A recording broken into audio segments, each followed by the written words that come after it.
Hi, this is Bodie Itzway, and this is your NWI.com daily news update for Wednesday, March 16th. A federal judge sentenced two Illinois men to prison terms Tuesday with orders to pay more than $200,000 in restitution to a Maryville nonprofit after they stole federal funding from it.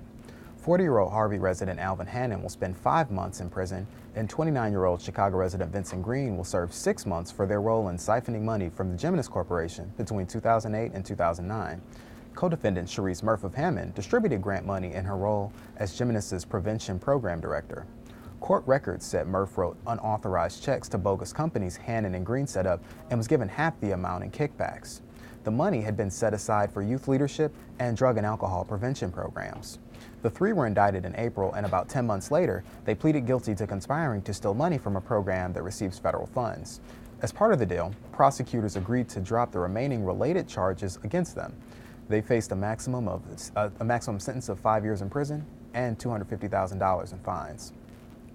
The 19 Republicans serving their first term in the Indiana House are angry they've spent four of the last 11 weeks in the legislature doing nothing, and they're letting the absent House Democrats know it. In a letter, the new Republican representatives say House Democrats who've relocated to Urbana, Illinois, are anti-democratic, flagrantly partisan, and acting against the interests of the state.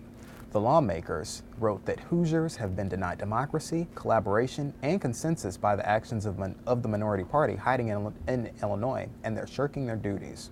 Northwest Indiana Democrats who've left the state to halt action on legislation they deem as anti-union and anti-public education said they weren't impressed by their colleagues' letter-writing exercise. A former Chicago police commander convicted of lying about the torture of homicide suspects is set to report to federal prison.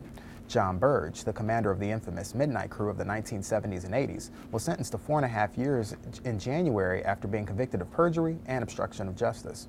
Burge's attorney, Richard Buke, said the 63-year-old Burge is scheduled to report to a federal correctional complex in North Carolina today. Ponzi scheme leader Bernard Madoff is serving a 150-year sentence at the facility.